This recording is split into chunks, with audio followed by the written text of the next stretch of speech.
사랑 성경은 자주 말하죠. 근데 사랑이라는 것이 그렇게 녹록치 않은 것 같습니다. 참 어려운 것 같습니다. 사람은 지식과 이성과 감성으로 이루어졌는데 그 세 가지가 사실 많이 방해하는 것 같아요. 세상의 환경이나 다른 사람이 방해한 것도 있지만은 내 안의 지식이 부족하죠. 뭔가를 더 알아야 더 사랑할 건데 같이 오래 살고 내 몸으로 난 자식이라도 말하지 않으면 잘 모르겠어요. 그래서 지식이라는 게 부족합니다. 내가 알지도 못하고 다 이해하지도 못하고 사랑한다는 말을 하면 안 되죠. 그렇죠? 아무리 한다고 해도. 그래서 내가 지식의 한계가 있다고 인정하면 사랑도 한계가 있다고 생각을 받아들여야 됩니다. 감정은 더욱더 말할 것도 없죠. 내가 감정을 하루 종일 잘 컨트롤할 수 있다면 사랑의 장애물이 없겠지만 감정이 하루 종일 이랬다 저랬다 뭐 이렇게 넘나든다면 감정을 컨트롤할 수 없는데 어떻게 사랑한다고 말할 수 있겠습니까? 어렵죠. 이성은 오히려 또 사랑을 방해할 수도 있습니다. 왜냐하면 뜨거운 것이 사랑이고 다 계산하지 않는 것이 사랑인데 이성은 뜨겁지 않게 만들고 때때로는 뭔가 다 주려고 할 때 주지 말라고, 거기까지만 하라고, 드러내려고 할 때 드러내지 말라고 말하는 것이 이성이기 때문에 그렇습니다. 그래서 우리 안에 있는 지식과 감성과 이성이 사실 하나님의 사랑하라고 하는 것에 좀 사랑이 참 어려운 것 같습니다. 여러분, 사랑이 쉬울까요? 어려울까요? 쉽습니까? 어렵습니까? 그렇게 어려운 사랑을 우리 하나님은 얼마나 쉽게 하시는지, 예수님은 또 얼마나 쉽게 하시는지, 그것이 착각입니다. 하나님도 사랑하시기가 얼마나 어려울까요? 다 좋지만은 사람들에게 돌아오는 사랑이 없으니 그걸 얼마나 참아내시고 스스로 분을 삭히시고 주기 싫어도 또 줘야 되는 그 하나님의 사랑이 얼마나 놀라운가. 제자들마저도 이해하지 못한 자기의 사랑, 목숨까지도 내놓아도 사람들이 그걸 사랑이라고 말하지 않는 예수님의 그 사랑, 아무리 주어도 밑도 끝도 없이 더 달라고만 하는 사람들 앞에서 예수님의 사랑하시기에 얼마나 힘드셨을까 하는 생각이 듭니다. 그래도 사랑은 해야 되겠죠. 사랑은 행함이라고 그럽니다. 사랑은 실천인데 어려운 사랑이기에 엄청나게 좋은 사랑, 깊은 사랑, 뛰어난 사랑을 하기는 어렵습니다. 그래서 사랑은 오히려 이렇게 해석하면 어떨까 싶어요. 엄청나게 좋고 훌륭한 사랑을 하는 것보다도 싫어하는 것을 하지 않는 사랑, 이러면 어떨까 싶어요. 적어도 내가 사랑하려고 하는 사람, 사랑하는 사람, 같이 사는 사람에게 싫어하는 것 정도는 하지 말아야 되겠다. 나 그거 싫어, 그거 싫다고 말하는데 그 싫다고 말하는 것조차도 내가 삼가하지 못하고 고치지 못한다 그러면 어떻게 좋은 거, 엄청난 것을 줄 수 있겠어요. 그래서 제가 말하는 사랑의 첫걸음은 싫어하는 것 정도는 하지 말자는 거죠. 하나님은 우리에게 하나님을 사랑하라고 말합니다. 그거면 족하다고. 일이 어렵잖아요. 그래서 저는 반대로 생각합니다. 하나님이 정말 싫어하시는 것 정도는 하지 말자. 하나님 정말로 싫어하시는 것 정도는 하지 말자. 그게 뭘까요? 여러분, 10계명의 첫 번째 계명이 나만 사랑하라. 그죠? 유일신 나만 사랑하라. 나만 사랑하라는 거 참 어렵잖아요. 근데 두 번째 계명이 뭐죠? 우상을 섬기지 마라는 겁니다. 그래서 나만 사랑하라는 것 다음에 두 번째로 중요한 계명이 뭐냐면 우상을 섬기지 말라. 이걸 싫어하기 때문에 이걸 안 했으면 남을 사랑하는 거라고 인정해 줄게라고 하시는 겁니다. 그래서 사실 하나님께서 제일 싫어하는 것은 뭐냐면 우상을 숭배하는 것이죠. 근데 이스라엘 백성들은 그렇게 많은 사랑을 받았으면서 하나님께 많은 거 좋은 거 많이 드렸으면서도 하나님은 네가 아무리 좋은 사랑, 큰 사랑, 엄청난 사랑을 줬다고 생각해도 내가 싫어하는 것 하면 그거 사랑한 거 아니야. 그렇죠? 이스라엘 백성들은 자기는 엄청나게 많은 사랑을 했다고 해도 하나님이 싫어하는 것, 그걸 고치지 못했어요. 그게 뭘까요? 바로 우상 숭배다. 우상 숭배. 하나님이 그토록 싫어하는, 처음부터 끝까지 싫어하시는 게 우상 숭배였어요.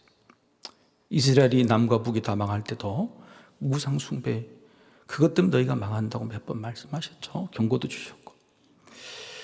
그래서 하나님이 싫어하시는 것, 최고로 싫어하시는 우상을 숭배하지 않으면 그나마 우리가 하나님을 사랑한다고 말할 수 있지요. 그런데 그 우상이라는 것이 참 많습니다. 우리가 생각하는 그냥 세상적인 어떤 우상 이런 게 아니고요. 하나님을 우상처럼 섬길 가능성이 많죠. 여러 번 말씀드렸지만은 아론이 금 송아지를 만들어 놓고 이걸 우상이라고 그랬습니까? 하나님이라고 그랬습니까? 하나님이라고 그랬잖아요. 그러니까 우리가 하나님 말고 다른 우상을 섬긴 게 아니라 어떤 우상을 가지고 하나님처럼 섬기는 거예요. 아니면 하나님을 우상처럼 섬기는 것이 많죠.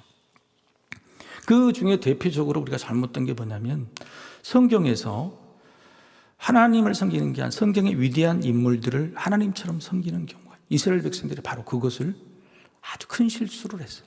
이스라엘 백성들이 우상을 드러내놓고 섬기는 것은 많죠. 그럴 때마다 하나님께 매를 맞았잖아요.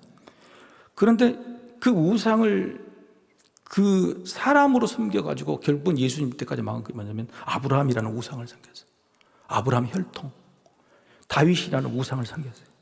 우리는 다윗의 가문이고 다윗의 핏줄에서 이 메시아가 나온다는.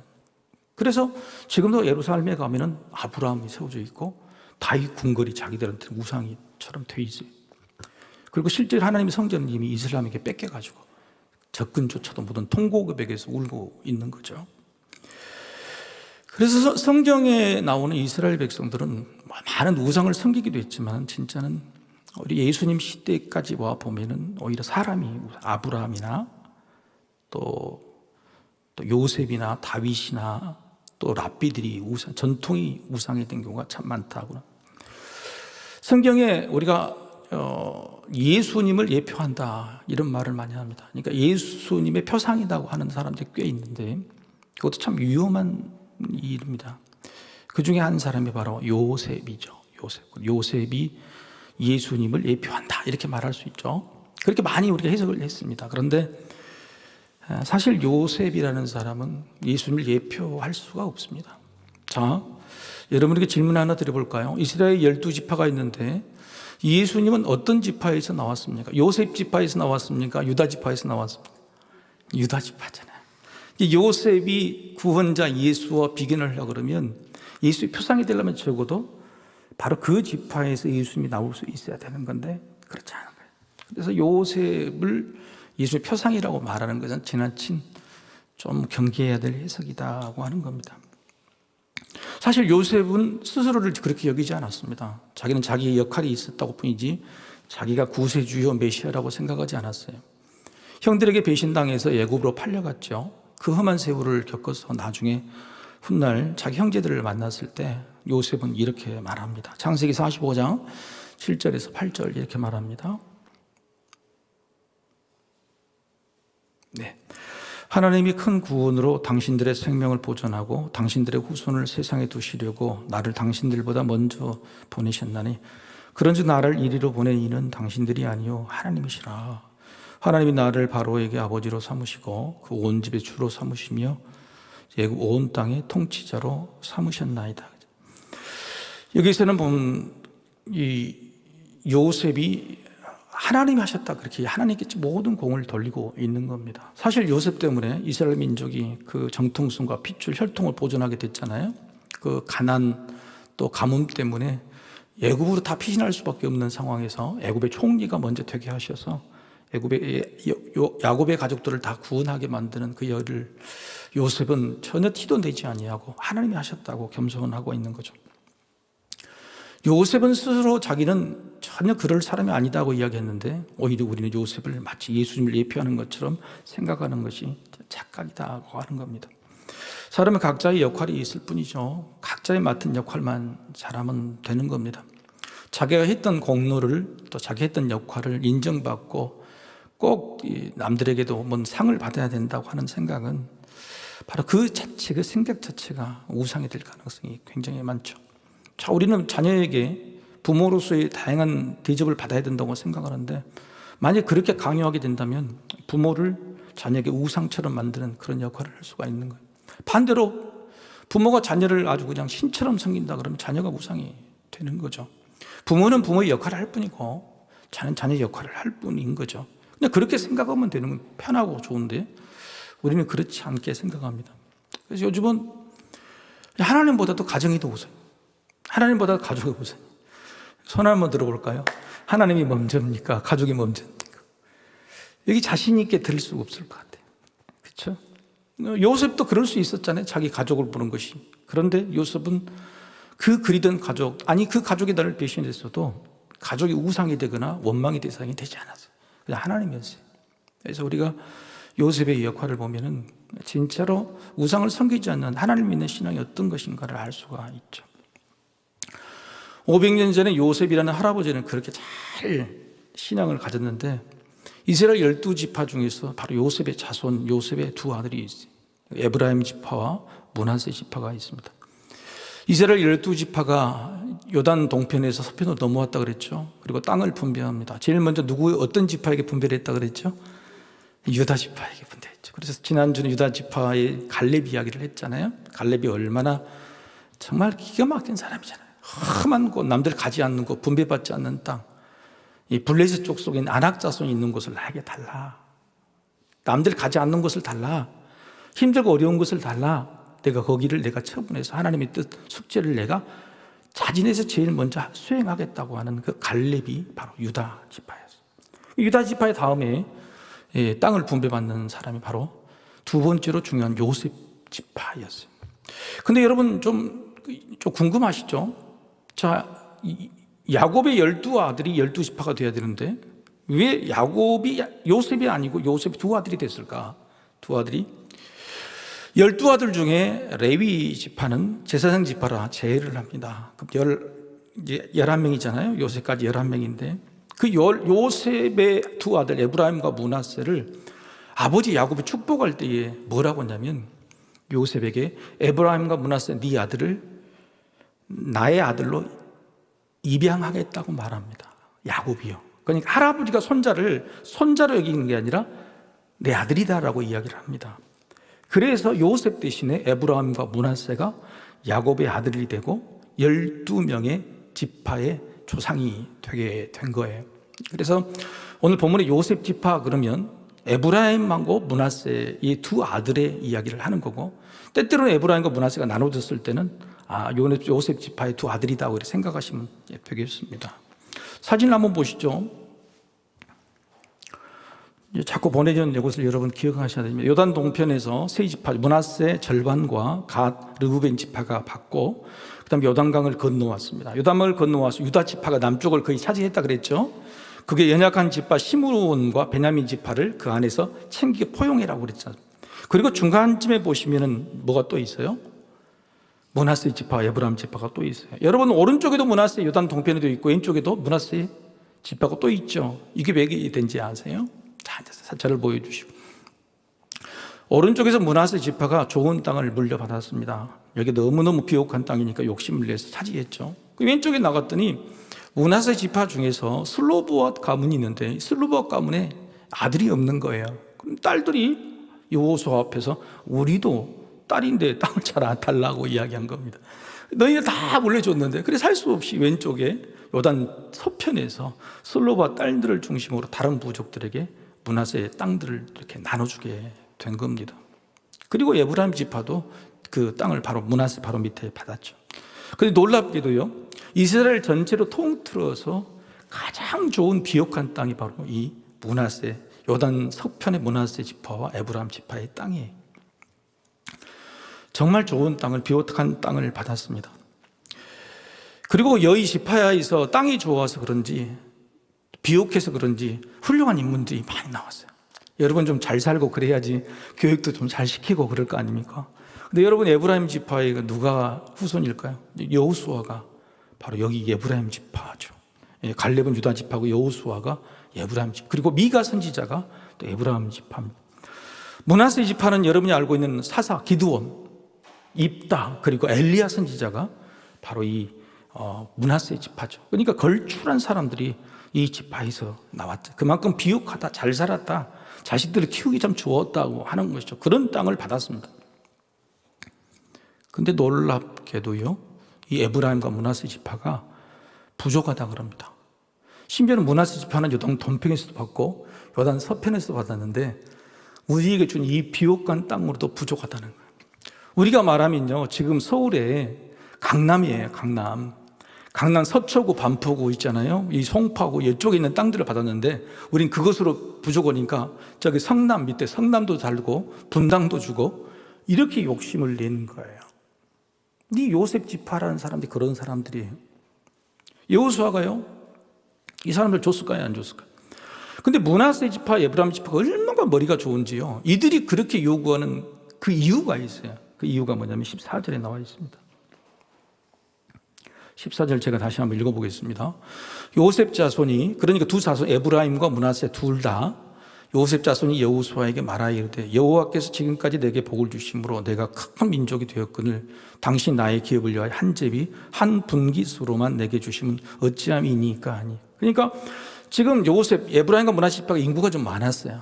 그런데 여기서 왜 이 주냐면요, 요셉 지파, 에브라임과 므낫세 지파를 합해서 제비를 한 번만 뽑은 거예요.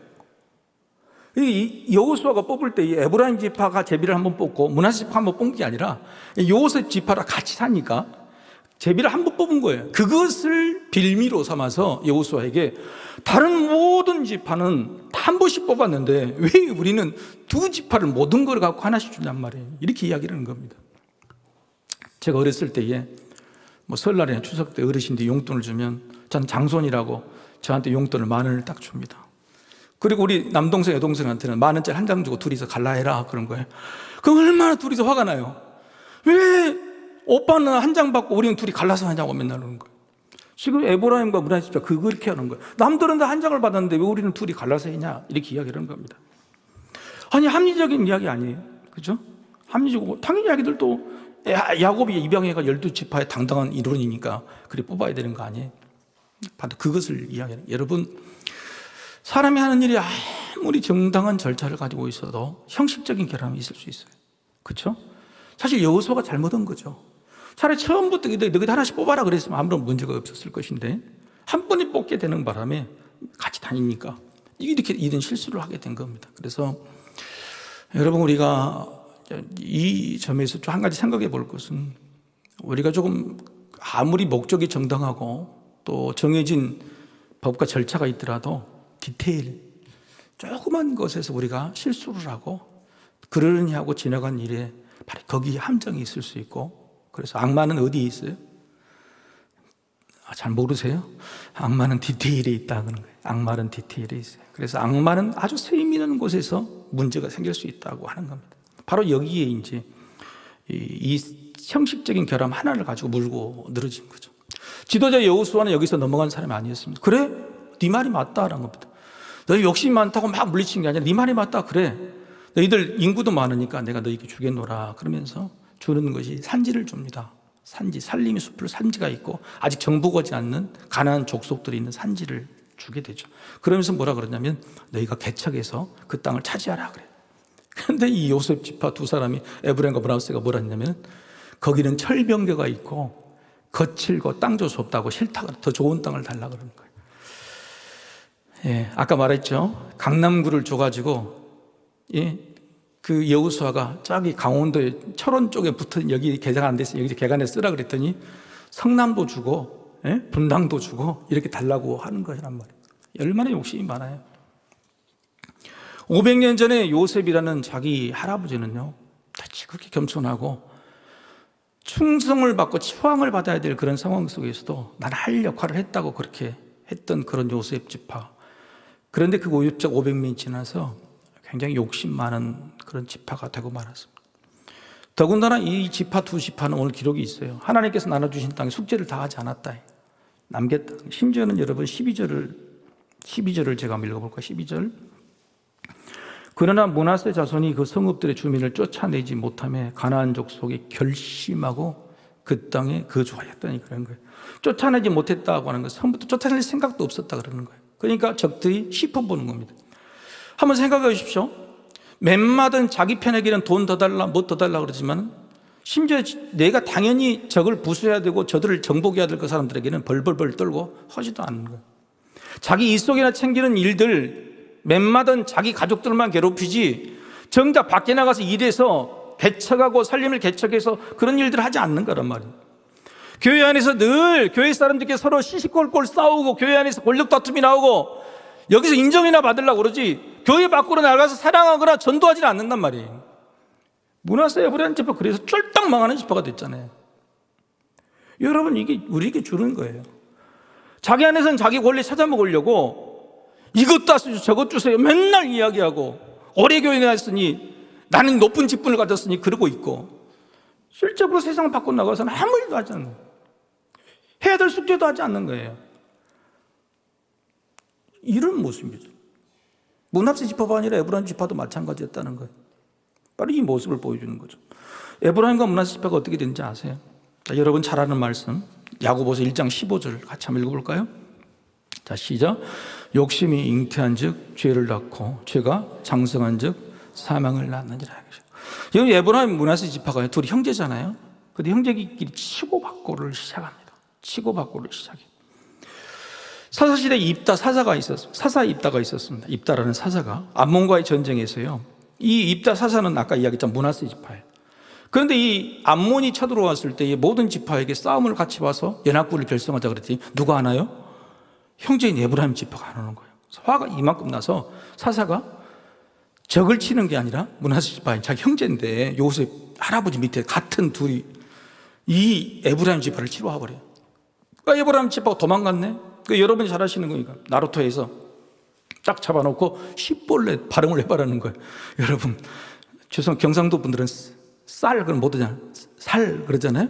그런 것처럼 이 에브라임 지파는 뭐냐면 씹볼레 쉬를 안 되고 씹볼레 이렇게 하는 거예요. 여러분 그래서 그 발음을 시켜봐가지고 그때 잡아 죽인 사람이 42,000명을 죽여버렸어요. 므낫세 지파가 에브라임 지파의 모든 남자는 거의 진멸할 정도 죽여버렸다니까요. 형제간끼리 죽어요.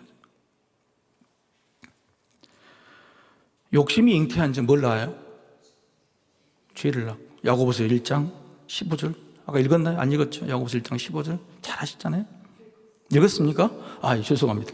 야고보서 1장 15절 욕심이 잉태한 지 죄를 낳고 죄가 장성한 지 사망하는. 욕심이 잉태해서 이제 죄를 낳기 시작하는 거예요. 욕심만 있지 자기 숙제는 안 해요. 안에서만 막 찝을 받고 있지. 밖에 암몬하고 전쟁 지니까 누구 탓을 하는 거예요? 형제 탓을 하는 거예요. 그래서 42,000명을 죽여버렸다니까요. 그 에브라임 지파를 전멸시켜버린 거예요. 거의. 여러분 이들의 그 에브라임과 므낫세의 지파의 문제는요. 나중에 이사야 선지자가 이렇게 말합니다. 이사야서 9장 21절 같이 한번 읽어봅시다. 시작. 므낫세는 에브라임은 므낫세를 먹을 것이요 또 그들이 합하여 유다를 치리다. 그럴지라도 여호와의 진노가 돌아서지 아니하며 그의 손이 여전히 퍼져 있으리라. 에브라임 지파가 그렇게 당하고요. 나중에 다시 또 인구가 불어납니다. 에브라임 지파가 불어나서 다윗 시대를 거치고 솔로몬 그 시대를 거치고 솔로몬 다음에 남과 북으로 나눠지죠. 그죠? 남유다는 유다 지파만 가요. 유다 지파만 돼. 나머지 10지파 전부는 북쪽으로 갑니다. 이제 그냥 레위 지파는 빼놓으니까 10지파 북쪽으로 가요. 그때에 북쪽 이스라엘을 건국한 사람이 누구냐? 왕이 된 사람이 누구냐? 여로보암이에요. 여로보암. 근데 여로보암이 무슨 지파일까요? 에브라임 지파예요. 에브라임 지파. 그래서 훗날 남유다와 북이스라엘로 나눌 때 북이스라엘의 명칭이 뭘로 바뀌냐면 에브라임 이렇게 바뀝니다. 북이스라엘 전체를 칭하는 말을 에브라임 이렇게 봐. 너 에브라임아 에브라임아 죄를 지은 에브라임아 늘 그런 거예요. 근데 이사야 선지자를 통해서 하나님께 말씀하신 거냐면 형제들이 서로 치고받고 한다는 거예요.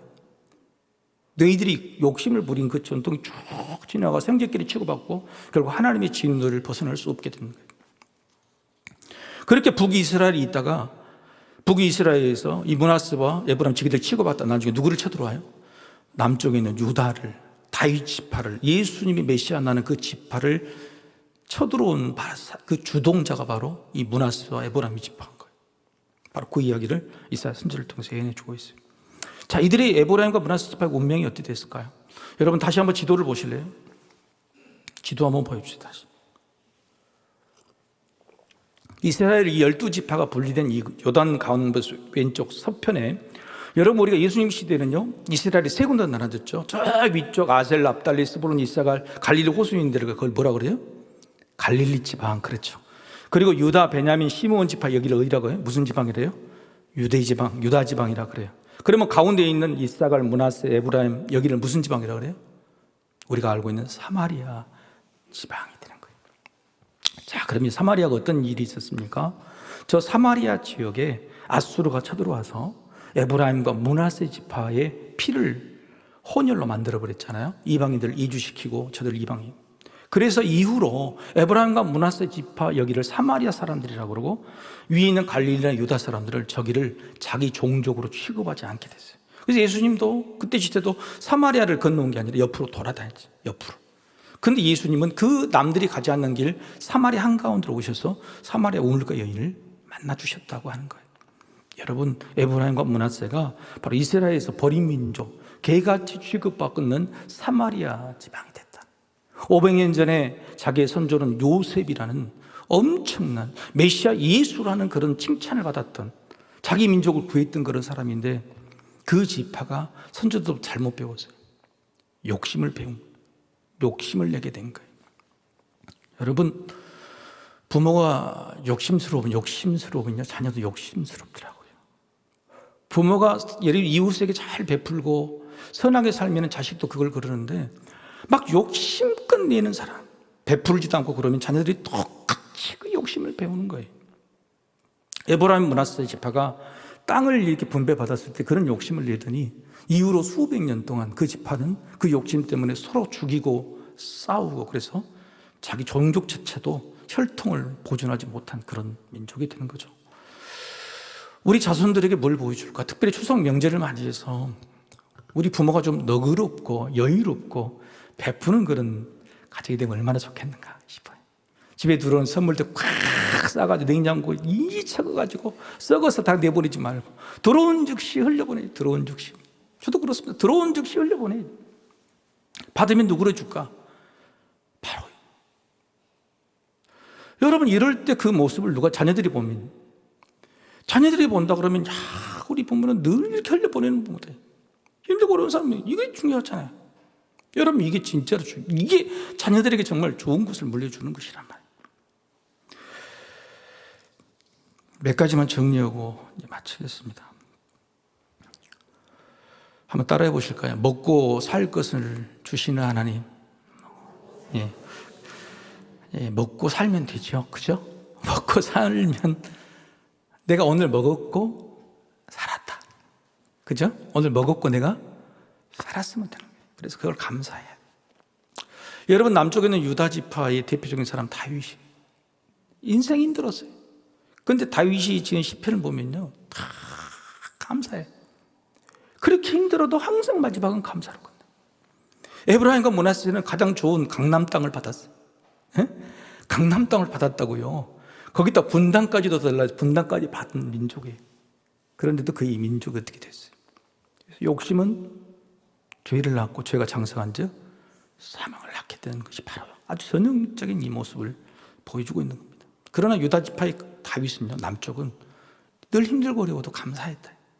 그 감사가 하나님 받은 영광이었고 복으로 돌아왔다고 하는 겁니다. 먹고 살 것을 주신다. 그거 만족하시길 바랍니다. 두 번째, 아까 했던 거 따라합시다. 악마는 디테일이 있다. 뭔 일을 하려면 아까 같이 제비를 2개를 뽑아야 될지 1개를 뽑아야 될지 생각대로 그냥 늘 같이 다니니까 형제니까 하나로 생각해 보던 것이 이런 문제가 생겼다는 거죠. 처음에 여호수아가 둘 다 제비를 한 번씩 뽑게 했으면 어땠을까? 그럼 이런 일도 없을 수도 있겠죠. 우리가 어른된 입장에서, 인생을 먼저 살아본 입장에서 디테일을 잘 생각해 보십시오. 오늘도 자녀들에게 용돈 줄 때 똑같이 주시기를 바랍니다. 큰 놈한테 10,000원 주고 둘째, 셋째는 갈라서 해라. 이거 안 되는 거예요. 그건 반드시 문제가 거기서 생깁니다. 거기서 생겨요. 왜요? 어렸을 때부터 그게 연체가 들어갔기 때문에 그 생각, 여러분 이거 진짜 중요한 문제. 그래서 내가 어렸을 때부터 그러면 안 된다. 훈련을 똑같이 해야 돼. 혹시 아버지가 그러면 엄마가 뒤에 가서 뒤에 챙겨줘야 돼. 반드시 그렇게 챙겨주는 게 굉장히 중요하다. 세 번째, 따라합시다. 숙제를 하자. 욕심은 부릴 수 있죠. 그러나 욕심 부린 만큼 숙제를 해야 돼. 그렇죠? 므낫세 에브라임 지파가 자기들이 욕심 부렸으면은 그 나머지 자기들이 해야 될 일들 개척하면 개척하고 남긴 숙제 남긴 그 여부 족속이나 그 가나안 족속들 다 물리쳐야 되잖아요. 근데 하나도 하지 않았어요. 안쪽에서만 치고받고 거기만 싸웠지 밖에 나가 숙제는 전혀 하지 않았단 말이에요. 밖에 숙제를 했으면 어땠을까 한번 생각해 보세요. 이 말은 무슨 말이냐면 내 집이 좀 시끄럽고 내 살기 가지고 좀 퍽퍽하고 내 문제는 첩추산중이라도 내 안에서 내 문제가 이렇게 쌓이더라도 가끔 그것을 내려놓고 주의를 한번 돌아봐요. 내 속은 시끄럽더라도 오히려 내 옆에서 나보다 더 힘들고 어려운 사람들 돕고 위해주면 내 문제가 해결될 수가 있단 말이에요. 근데 에브라임 문화 속은 지금만 보고 있다. 지금만. 내 거 다 자식들 다 키우고 나서 그러면 안 돼. 내가 힘들고 어려울 때도 옆에를 쳐다본다 그러면 문제는 훨씬 더 잘 될 수 있고 그게 하나님께 복이 될 수 있다고 하는 거예요. 네 번째 마지막으로는 주신 것에 감사하고 스스로 개척하라 하는 겁니다. 하나님께서 우리에게 주신 땅이 좋은 땅이 아니고 살림일 수 있어요. 철병가가 가득한 땅일 수 있어요. 그러나 그 일에 끝까지 매진하는 사람, 그 우물을 판 사람은 하나님 주시죠. 여러분 오늘 여호수아가 어떻게 설득한지 아세요? 자 보십시다. 17절과 18절 우리가 읽고 마치겠습니다. 17절. 여호수아가 그래서 지도자인 거예요. 여호수아가 지도자. 이게 자기가 에브라임 지파거든요. 에브라임 지파인데 에브라임 지파 자기 지파가 제일 욕심이 많은 거예요. 한번 생각해 보세요. 얼마나 속이 상하겠어요. 안 줄 수도 없고 주기는 줘야 되는데 안 좋은 땅을 주면서 사람들에게 균형을 맞추고 그다음에 용기를 주죠. 17절과 18절 같이 읽어봅시다. 시작. 여호수아가 다시 요셉의 족속 곧 에브라임과 므낫세에게 말하여 이르되 너는 큰 민족이요 큰 권능이 있은즉 한 분기만 가질 것이 아니라 18절 그 산지도 내 것이 되리니 비록 살림이라도 네가 개척하라 그 끝까지 내 것이 되리라. 가나안 족속이 비록 철병거를 가졌고 강할지라도 내가 능히 그를 쫓아내리라 하였더라. 아멘. 자식들이 추석 때 와서 엄마 더 줘, 더 기다려줘, 더 밀어줘. 욕심껏 내고 뭔가 그럴 때에 여호수아처럼 이렇게 말해야 돼. 네가 지금 가지고 있는 것이 척박하고 산이 넘어오는 철병거가 있어서 넘지 못할 것 같지? 아니야. 너는 큰 민족이니. 너는 큰 능력 가질 거야. 반드시 네가 스스로 개척하면 하나님이 도와주실 거야. 넌 이기게 돼 있어. 그건 네 땅이야. 이 산지를 내게 달라고 하는 갈렙과 에브라임 므낫세에 이 산지를 내게 달라고 하는 그들의 생각은 달라도 여호수아는 그들에게 똑같이 대답. 욕심 많은 자녀들, 욕심 많은 가족들, 욕심 많은 식구들을 우리가 챙겨야 되는 십자가 진 자. 우리가 어떻게 십자가를 져야 될까? 여호수아처럼 격려해 주시길 바랍니다. 척척 삼림일지라도 하나님께서 내게 큰 능력을 주셨다고 그렇게 격려해 주시면 여러분의 가정에 큰 복이 임할 줄로 믿습니다. 한 번씩 같이 한번 기도하십시다.